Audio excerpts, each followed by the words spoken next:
안녕하세요. 올해 초 파혼한 20대 후반 여자입니다. 제 파혼 이야기에 많은 사람들이 제가 철부지라서 다행이라고, 제가 조금만 더 똑똑했으면 아마 꼼짝없이 사기 결혼 당했을 거라고 이야기를 해주더라고요. 제 생각도 다르진 않아요.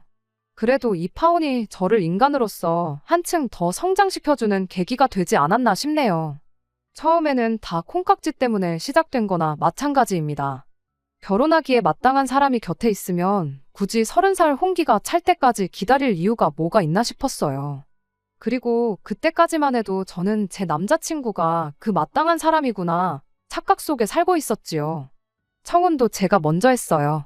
꼭 연애 몇 년 더 하고 결혼해야 하는 이유가 있냐?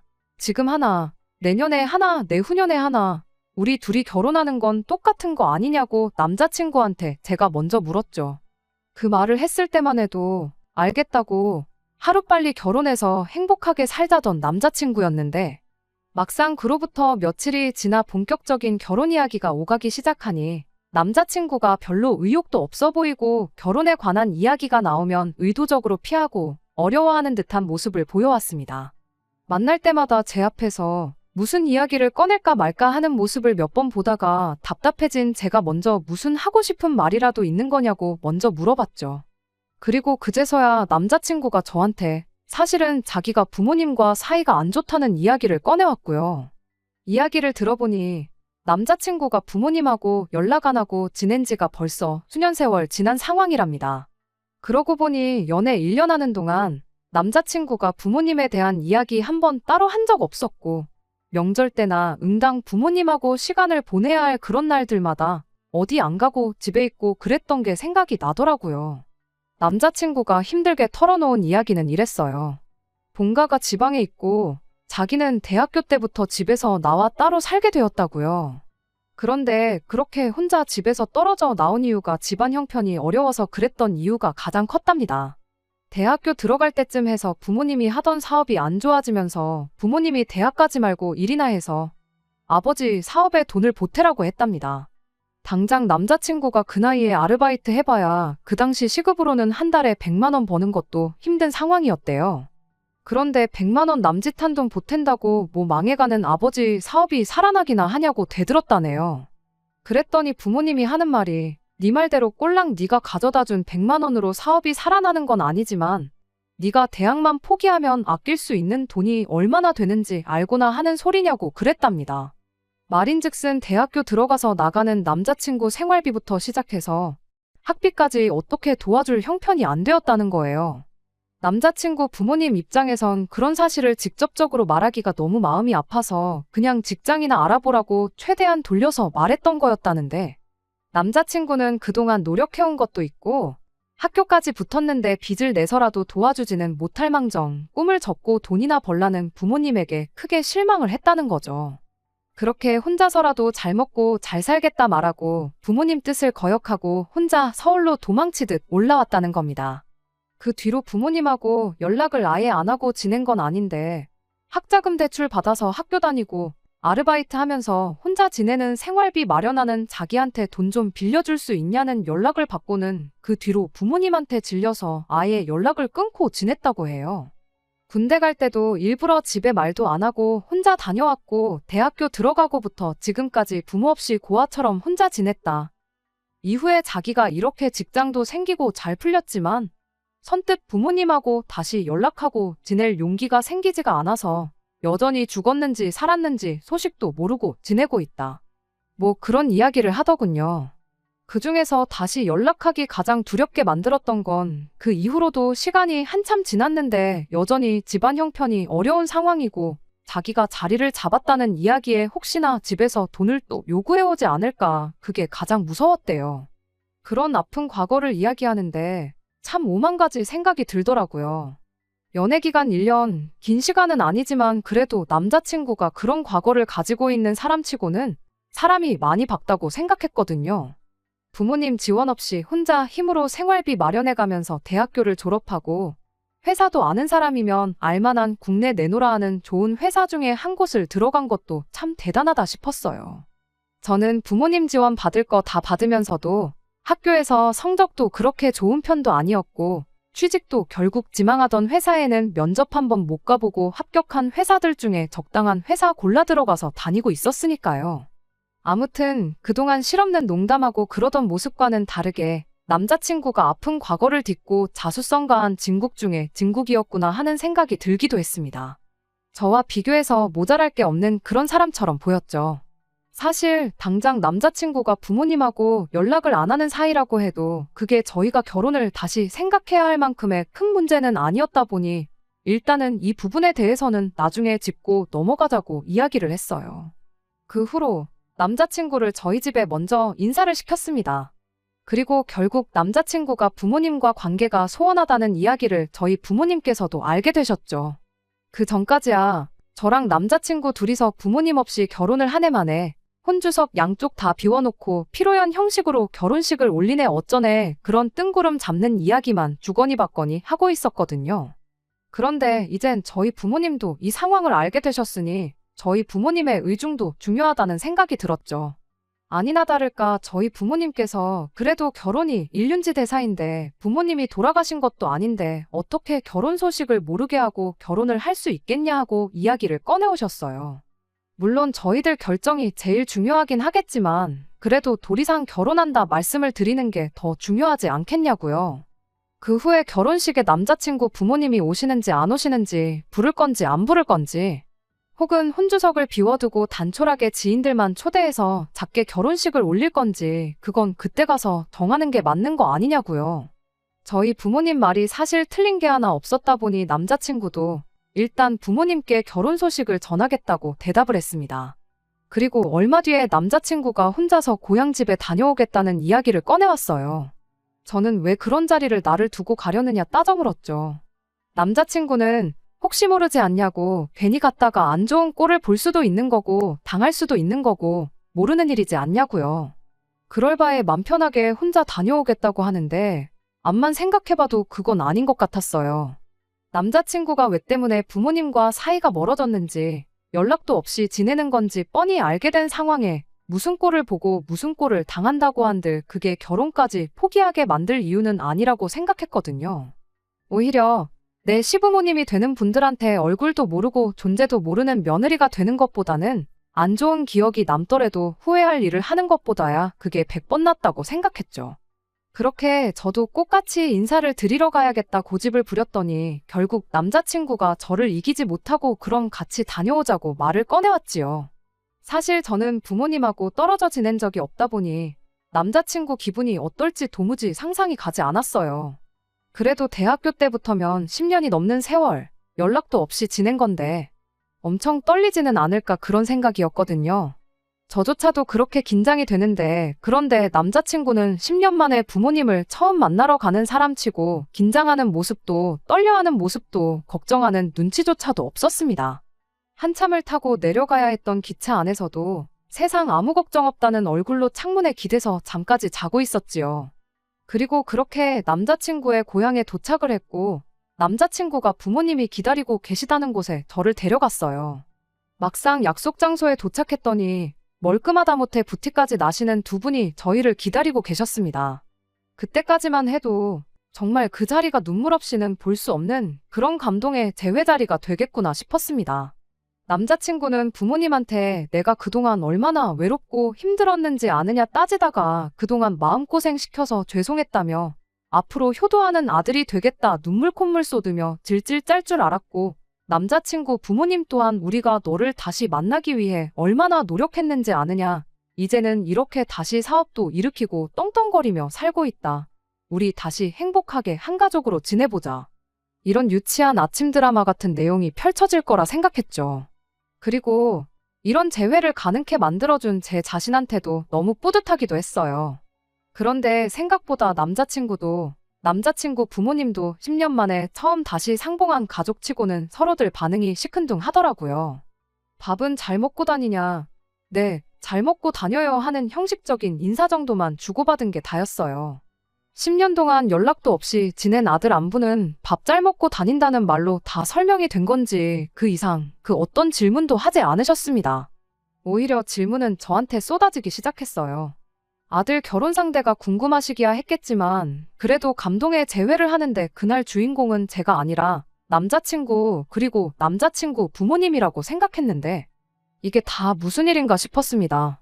직장인이냐, 다니는 회사는 이름이 뭐냐부터 월급은 얼마나 받느냐 하는 이야기부터 시작해서 저희 부모님은 뭐 하시는지, 은퇴는 하셨는지, 노후 준비는 다 되셨는지 흔히들 말하는 호구조사가 시작되었죠. 오히려 그쯤 되니까 부모님과의 감동적인 재회를 제가 괜히 따라오겠다고 고집부려서 망쳐놓은 건 아닌가 그런 생각이 들었죠. 남자친구 눈치까지 보이기 시작했고요. 그래서 두 분께 너는 언제고 다시 내려오면 되니 저 말고 아드님하고 이야기 나누시는 게 더 좋지 않겠냐고 한마디 꺼냈어요. 아직 결혼 날짜가 잡힌 것도 아니고 이런 이야기는 상견례 때 해도 되는 거 아니겠냐고 했는데도 불구하고 두 분은 계속해서 저한테 하고 싶던 질문들만 하기 시작했습니다. 그렇게 자리가 다 끝나고 나서도 뭔가 이상했죠. 보통 이런 경우에는 부모님이 자식을 기차역까지 배웅해주고 그래도 문내 아쉬워서 떠나가는 기차만 멍하니 바라보고 그럴 줄 알았는데 막상 자리가 끝나니 날 추우니 조심히 들어가라는 한마디 말만 하고 두 분은 기차역은커녕 약속 장소 입구까지도 저희를 배웅해주지 않고 그냥 갈 길을 가셨거든요. 돌아오는 기차 안에서도 남자친구가 기분 나빠하는 내색 하나 하지 않고 또 편한 자세 잡고 잘 준비부터 하더라고요. 그때는 남자친구 부모님이 원망스럽기까지 했죠. 해도 너무하신 거 아니냐고. 뭐 장원급제에서 돌아온 정도까진 아니지만 그래도 그렇게 아들이 혼자임으로 힘든 시기 보내면서 좋은 회사 취직해서 결혼할 여자까지 데리고 금이환영한 거나 마찬가지인데 아들에 대한 관심이 없어도 너무 없는 거 아닌가 싶었거든요. 그래서 남자친구한테 너는 괜찮냐고 부모님이 별로 기뻐하지 않으시는 것 같다고 한마디 건넸는데 남자친구가 두 분이 내색은 안 해도 엄청 기뻐하시는 거라며 설명을 해주기 시작했습니다. 원래 이쪽 지역 사람들이 무뚝뚝한 기질이 있다는 거 너도 살면서 한 번은 들어보지 않았느냐고. 부모님이 여기 토박이라서 원래도 성격이 무뚝뚝해서 그런 거다. 그리고 언제 보든 그렇게 한결같은 게 좋은 거지. 괜히 10년 만에 봤다고 해서 나를 어려워하고 그랬다면 나도 그게 내 나름대로 부담스럽고 불편했을 거다 하면서요. 제 상식으로는 도무지 이해가 가지 않는 상황이었지만 그래도 원래 그렇다는데 그렇구나 하고 넘기는 것 말고 따로 무슨 방법이 있었겠나요? 그냥 그런가 보다 했죠. 그 뒤로 몇 주 지나서 다시 남자친구 부모님께 인사를 드리러 다녀왔어요. 그때는 집에 초대를 받아서 다녀왔고요. 집은 그동안 남자친구랑 연락 없이 지내면서 한 번 이사를 하셨대요. 집은 40평대 아파트로 두 분이 지내시기엔 조금 넓은 감이 없지 않아 있었습니다. 안에 꾸며놓은 것도 꽤나 고급지게 꾸며져 있었고요. 남자친구도 당연히 부모님 집에는 처음 와봤을 테니 화장실이 어디냐 그런 거 묻고 그랬어요. 그걸 봤을 땐 정말 10년 동안 연락 없이 지냈구나 싶었는데 막상 밥 먹을 때 보니깐 또 그런 것 같지만도 않고 그러더라고요. 왜? 엄마가 해준 집밥만큼 세상 맛있는 음식이 또 어디 있겠나요? 암만 사이가 안 좋아져서 연락 없이 지냈다고 한들 10년이면 엄마 손맛이 그리워도 한참을 그리웠을 시기잖아요. 제 남동생만 해도 군대 갔다가 첫 휴가 나왔을 때 엄마가 해준 음식 먹고 싶어서 고생했다고 그렇게 유난을 떨면서 두 그릇, 세 그릇씩 먹고 그랬었었는데 아무리 기질이 무뚝뚝한 지역 사람들이라고 한들 어머님 음식 솜씨가 나쁜 것도 아니고 오히려 제 입맛에도 엄청 맛있다 싶을 정도로 좋았었는데 깨작거리면서 먹는 둥 마는 둥 하는 남자친구를 보니까 또 그런 부분은 참 이해가 안 가기도 하고 여러모로 혼란스러운 하루였습니다. 그런 와중에도 저희 결혼 준비는 나름 착착 진행되고 있었어요.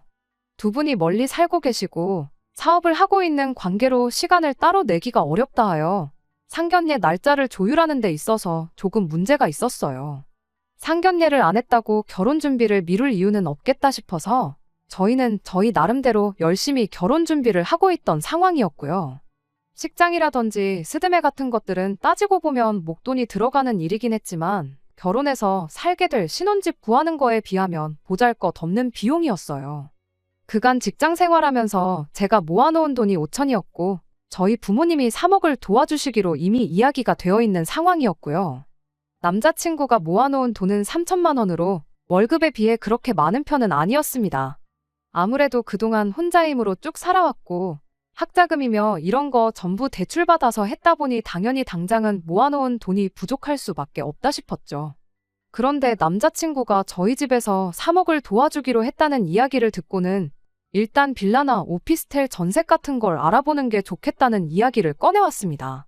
저희들 모은 돈은 일단 결혼 비용과 신혼집에 마련할 살림살이 구하는 데 쓰고 대출은 최대한 없이 가는 게 유리하지 않겠냐면서요.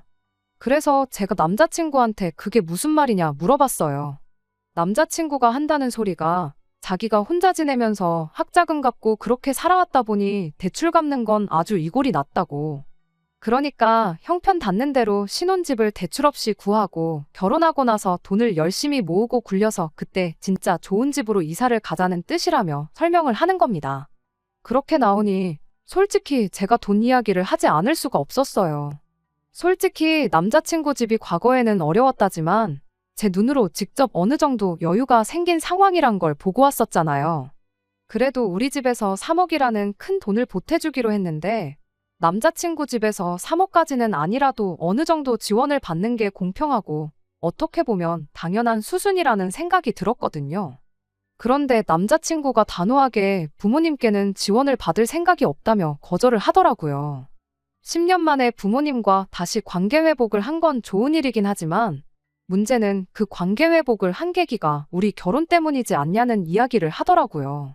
무슨 소리를 하는 건가 싶었는데 결혼한다고 10년 만에 다시 부모님한테 연락해서 갑자기 억소리 나는 큰 돈을 요구하면 자기 부모님이 우리를 뭘로 생각하겠냐는 겁니다. 말인즉슨 이 관계 회복의 이유가 다시 한 가족으로서 잘 지내고 싶어서 그런 게 아니고 돈 때문에 그런 거라 오해하실 수도 있는 거 아니겠냐는 거죠. 지난 10년 세월 자기가 얼마나 힘들게 지내왔는지 아냐면서 당장 먹을 게 없어서 돈 아낀다고 라면 한 봉 끓여서 한 끼는 면만 먹고 한 끼는 국물만 먹고 어쩔 때는 국물에 밥 말아 먹는 것도 아까워서 소면 한 봉지 사다가 남은 라면 국물로 재탕을 몇 번이나 해서 먹고 그랬답니다. 단돈 5만 원이 없어서 끼니도 거르고 했던 그런 절박한 상황에서도 부모님한테 당장 굶어 죽게 생겼으니 1만 원이라도 보내달라 연락하고 싶은 거 참아가면서 살았다는 소리죠. 그런데 이렇게 결혼한다고 10년 만에 다시 연락해서는 얼굴 2번 보여주고 결혼자금 도와달라고 1억을 달라, 2억을 달라 이런 이야기 꺼내면 자기 부모님이 진심으로 잘 지내고 싶어서 다시 연락한 게 아니고 순전히 결혼할 때 돈 얼마 받아가려고 연락한 것이라 오해를 할 거라는 거예요.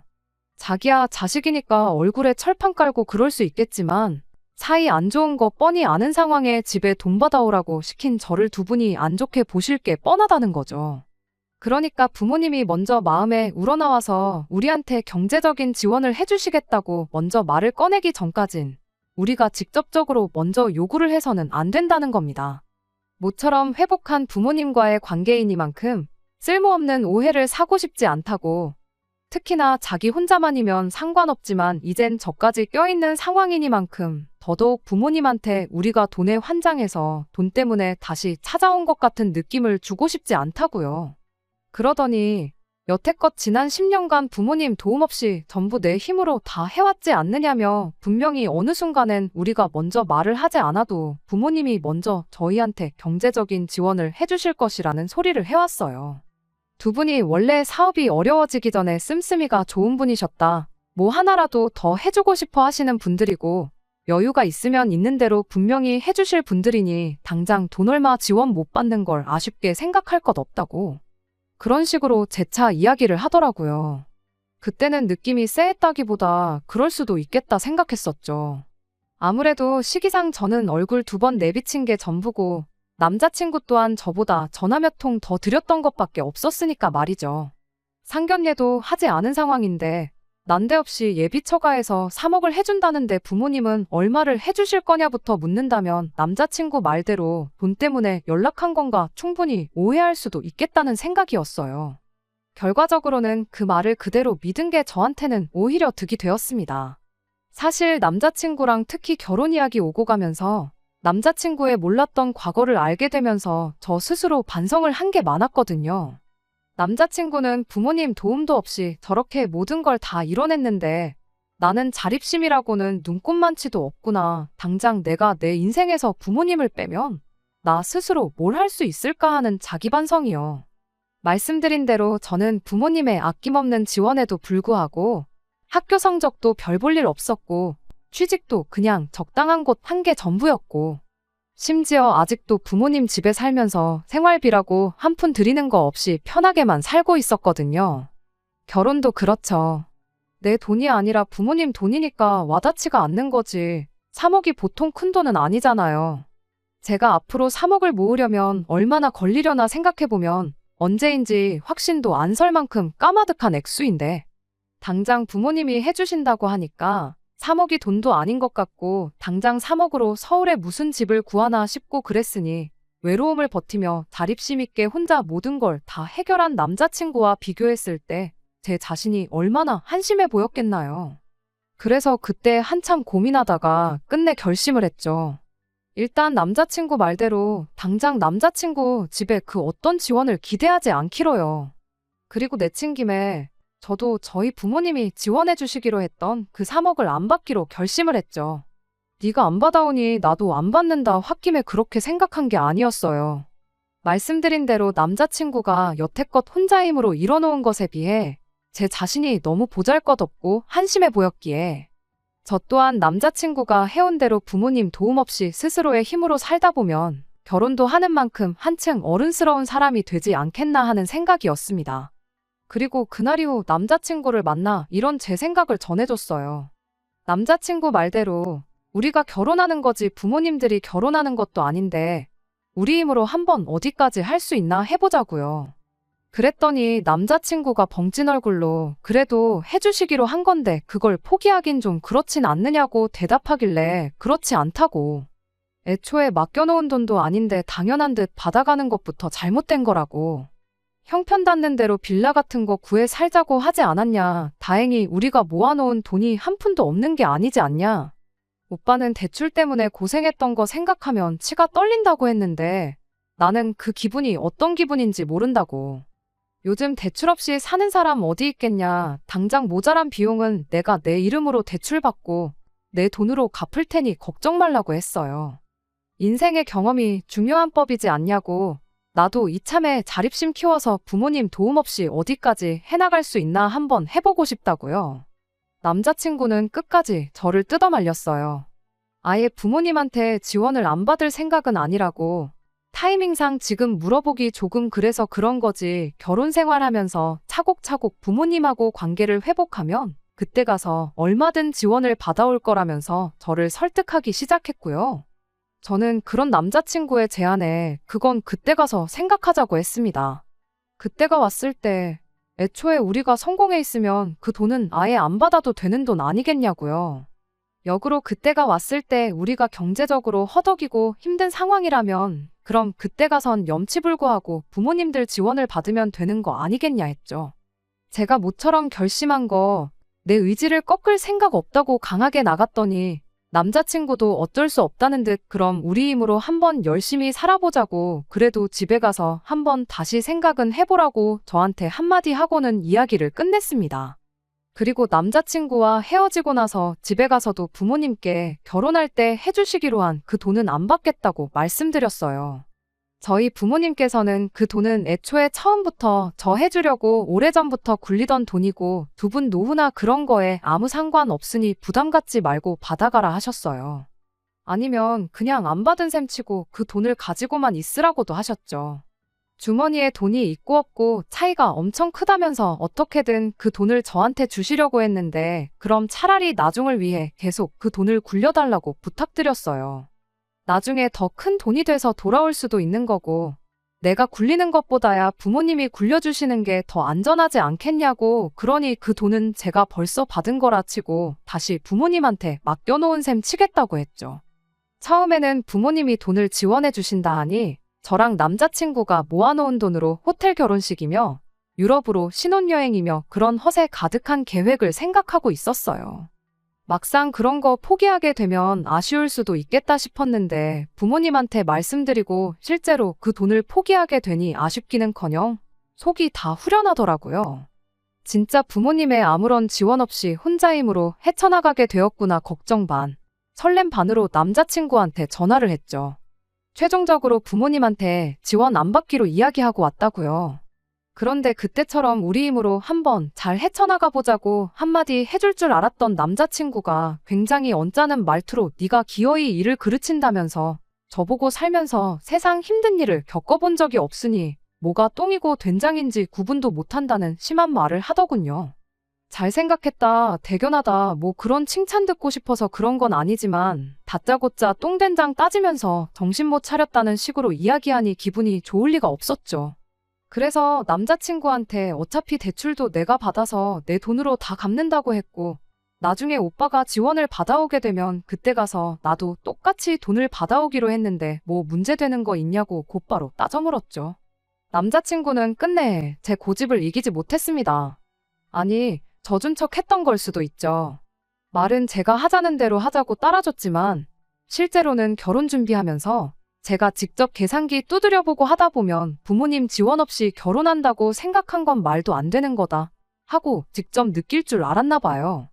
우리 돈으로 자가를 구해서 살려면 대출을 얼마를 받아야 하고 얼마를 이자로 내야 하고 원금은 이만큼씩 나갈 거고 관리비랑 생활비는 대충 매달 얼마씩 평생 그 집에서 살 것도 아니니까 저축으로 얼마씩 그런 걸 미리 계산을 해와가지고 제 앞에 들이밀더라고요. 결과적으로는 제 월급으로 집 대출 관련된 거 내고 생활비까지 내고 나면 제 수중에 10만 원 정도 떨어지게 예산을 짜왔더라고요. 그러면서 너 좋아하는 옷도 못 사고 앞으로 못해도 20년은 계속 이렇게 돈이 스치듯 빠져나갈 텐데 괜찮냐고 하면서요. 그런데 여기에 저희 부모님이 해준다던 3억이 생기면 어떻게 되는 줄 아느냐 하면서 그때는 제 수중에 매달 200만 원씩은 더 여유가 생기는 거라고 하면서 어떻게든 부모님 돈을 받아오는 게 유리하다는 식으로 저를 현혹하기 시작했죠. 그래서 남자친구한테 꼭 아파트를 사서 시작해야 하는 거냐고 오빠가 먼저 형편 맞는 대로 빌라 같은 거 들어가 살자고 하지 않았냐. 그러니까 우리 예산에 맞는 적당한 빌라를 구하던지 아니면 10평도 안 되는 작은 원룸을 구하던지 하면 되는 거 아니냐고 바로 되물었죠. 그리고 맞벌이를 할 건데 왜 생활비며 적금이며 관리비며 전부 다 내 돈으로만 계산한 거냐고 오빠야말로 계산이 틀린 것 같으니 다시 계산해보라고 한마디 덧붙였습니다. 그런데 난데없이 남자친구가 내 돈은 계산을 안 하는 게 당연하다며 자기는 앞으로 월급 받아서 매달 200만 원씩 자기 부모님한테 붙일 생각이라는 말도 안 되는 소리를 꺼내오는 겁니다. 그게 무슨 소리냐고 했더니 10년 동안 자기가 부모님한테 불효했던 것도 있고 자기도 여러모로 계산해본 결과 200만 원이 딱 적당하다고 생각해서 드리는 거니 그 결정을 존중해줬으면 좋겠다고 다짜고짜 말을 잘라버리는 거예요. 어이가 없어서 대체 무슨 계산 방식으로 계산을 했길래 매달 200만 원씩 드린다는 말이 나오는 거냐고 그거나 알려달라고 했어요. 납득할 만한 계산이면 나도 더 말은 않겠다고 했는데 제가 철이 없는 거지 계산을 할 줄 모르는 건 아니었거든요. 그런데 남자친구는 사람을 우습게 봐도 너무 우습게 받는가 봅니다. 제가 부모님한테 받기로 했던 3억을 돌려드리지 않았냐고요. 말인즉슨 저희 부모님은 그 결정으로 인해 없던 3억이 생긴 거니 우리가 3억을 드린 거나 마찬가지가 되는 거랍니다. 제가 남자친구한테 부모님 지원 없이 10년 세월 지내온 거 본받겠다고 부모님 지원 없이 내 힘으로 살겠다고 했던 말처럼 남자친구는 제가 같은 시간 동안 부모님 곁에서 자식 노릇하면서 살아왔던 걸 똑같이 해야겠다는 거예요. 부모님한테 200씩 드리다가 그게 3억이 되면 그때 그만 드릴 테니 그렇게 알라고요. 제가 부모님한테 자식 노릇이라고 해봐야 부모님 재산 파먹으면서 지낸 거 말고 뭐가 있었겠냐 했더니 그냥 같이 있어주는 것만으로도 효도가 아니겠냐는 겁니다. 이미 지나간 세월, 그걸 어떻게 돌려놓을 수는 없고 대신 자기는 앞으로 10년간 효도를 하겠다는 거죠. 그리고 사는 거리가 떨어진 만큼 직접적인 효도는 할 수가 없으니 대신 그 효도를 돈으로 하겠다는 겁니다. 그건 또 무슨 말도 안 되는 계산 방법이냐고 물었더니 남자친구가 끝까지 물고 늘어지더군요. 간단한 거라고 그냥 부모님한테 받기로 했던 3억을 다시 받아오면 모든 게 해결되는 거라고 그럼 나도 부모님한테 200씩 드리기로 한 걸 취소하겠다고 끝까지 저희 부모님 돈에 집착을 하는 거예요. 대출은 내가 받아서 내가 갚겠다 했으니 말도 안 되는 가계부 미리 만들어와서 떠들어대는 건 그렇다 쳐요. 하지만 제가 저희 집에서 주기로 했던 3억 안 받겠다고 한 걸 우리가 저희 부모님한테 3억을 드린 거랑 마찬가지라고 계산하고 그것도 모자라 양가 공평하게 하겠다며 부모님한테 3억을 드릴 때까지 매달 200만 원씩 보낸다는 게 말이나 되는 소린가요? 사람을 우습게 봐도 정도가 있지 끝까지 들어줄 필요도 없겠다 싶었고 남자친구한테 다시 생각 좀 해보겠다 말하고 그냥 집에 돌아왔습니다. 다시 생각해보겠다는 그 말이 제 말은 이 결혼에 대해서 다시 생각해보겠다는 소리였는데 남자친구는 그걸 제가 부모님한테 다시 3억을 받아올 건지 말 건지 다시 생각해보겠다는 뜻으로 이해했나 봐요. 그 돈만 있으면 자기도 더 억지를 안 부릴 테니 잘 생각해보라고 그렇게 말 한마디 던지고는 더 우기지 않고 저를 집에 그냥 보내줬으니까요. 그렇게 한 이틀 정도를 혼자 고민했어요. 이 결혼을 해야 하나 말아야 하나. 이미 답은 정해져 있던 거나 마찬가지인데 상견례만 안 했지 결혼 준비 거의 다 해놓고 파혼하겠다 부모님께 말을 꺼내기가 조금 그렇더라고요.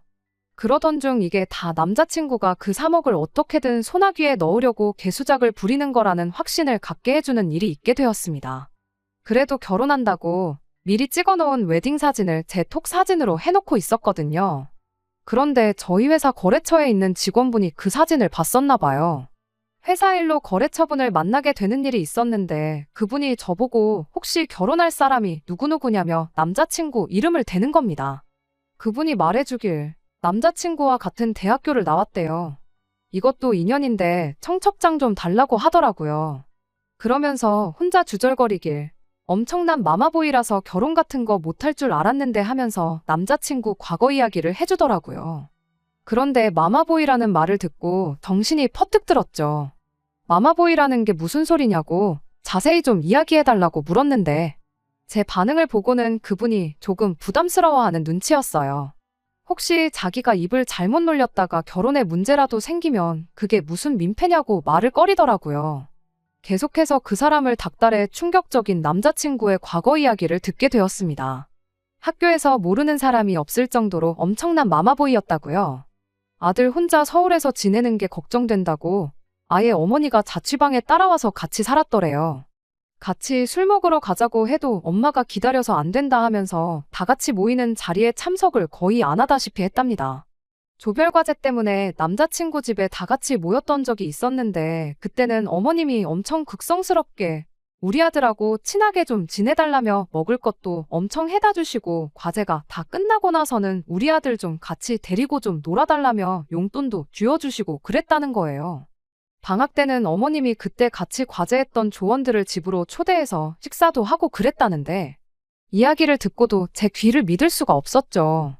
남자친구 말대로라면 집안 사업이 망해서 그때부터 부모님과 연 끊고 혼자서 라면 한 봉지로 새끼밥을 먹으며 힘들게 살았을 시기였어야 하는데 그래서 그 분한테 진짜냐고 너무 중요한 일이니 거짓없이 말해달라고 사정사정을 했는데 그분이 못 믿으면 어쩔 수 없지만 아마 그때 놀러가서 찍은 사진이 자기 집 어딘가에 있을 거라고 오늘 퇴근하면 집에 가서 그 사진부터 찾아서 보내주겠다 그렇게 약속을 했어요. 그날 저녁 진짜로 그 거래처분이 남자친구와 남자친구 부모님 댁에 초대받아 다녀온 사진을 보내줬는데 사진 안에는 남자친구와 예비시 부모님 두 분 다 정확하게 사진 속에 찍혀 있었어요. 그것도 아주 세상 다정한 모습으로 말이죠. 저는 남자친구에게 곧바로 그 사진을 보내 이게 무슨 상황인지 한번 설명 좀 해보라 했습니다. 남자친구는 제 톡을 받자마자 곧바로 저한테 전화를 하더니 말을 벌벌 떨면서 자기가 다 설명하겠다고 제발 파혼만은 하지 말아달라고 빌기 시작했어요. 그렇게 남자친구의 꿍꿍이를 낱낱이 다 알게 되었습니다. 집안 형편이 어려워졌다는 것도 부모님과 연을 끊고 지냈다는 것도 다 거짓말이었어요. 제가 먼저 결혼 이야기를 꺼낸 게 문제였어요. 그만큼 자기가 유리한 고지에 서 있다고 생각한 거고 결혼할 때 보통 남자가 더 많은 비용을 낸다고 하니 어떻게 자기 부모님 돈이라도 조금 아껴주게 해드리려고 시작한 거짓말이었다네요. 그런데 저희 집에서 큰 돈을 보태준다 하니 그 돈이면 더더욱 앞으로 부모님 손은 벌릴 일이 없겠다 싶었고 그 돈을 제가 부모님한테 돌려드림으로써 그럼 대신 자기 월급을 부모님한테 보내주는 식으로 자기한테 유리한 결혼을 하려고 했던 겁니다. 그 자립심 강하고 그저 어른스럽기만 했던 남자친구가 사실은 자기 부모님 돈 아껴주겠다고 저와 사기 결혼을 시도한 천하에 둘도 없는 인간 쓰레기였던 겁니다. 제발 파혼만큼은 하지 말아달라고 하는데 파혼이 문제겠냐고 사기죄로 고소해서 아주 콩밥을 먹여주겠다고 강하게 나왔어요. 남자친구는 더 이상 방법이 없다고 생각했는지 아주 뻔뻔하게 나오더라고요. 내가 너한테 거짓말을 했을지언정 너한테 그걸로 돈을 뜯어낸 게 있냐? 콩 한 쪽이라도 얻어먹은 적이 있냐면서 적반하장으로 자기를 사기로 고소하면 저를 무고죄로 맞고소를 하겠다는 소리를 하는 겁니다. 그때는 저도 흠칫하기는 했는데 약한 모습 보여주면 안 되겠다 싶어서 저도 어디 한번 해보자는 식으로 강하게 나갔어요. 정말 다행스럽게도 상황이 저한테 유리했습니다. 사기가 꼭 금전적인 피해를 입혀야만 사기가 아니더라고요. 사기미수라는 게 있는데 사기를 치려던 정황 증거만 있어도 고소가 가능한 상황이었던 거예요. 물론 남자친구 말대로 정황 증거만 있었지 녹취라던가 상황을 완벽하게 입증할 만한 증거가 없었던 게 문제였던 거지요. 다행히 남자친구가 사기미수로 처벌을 받을 수도 있다는 소리만 듣고 잔뜩 겁을 먹어서 지방에 계신 부모님까지 모셔와 제 앞에 싹싹 빌었고 저도 대충 쿨하게 그동안 만나온 정 때문에 봐준다고 한마디 던져주고 그렇게 저희 결혼은 없던 일이 되었습니다.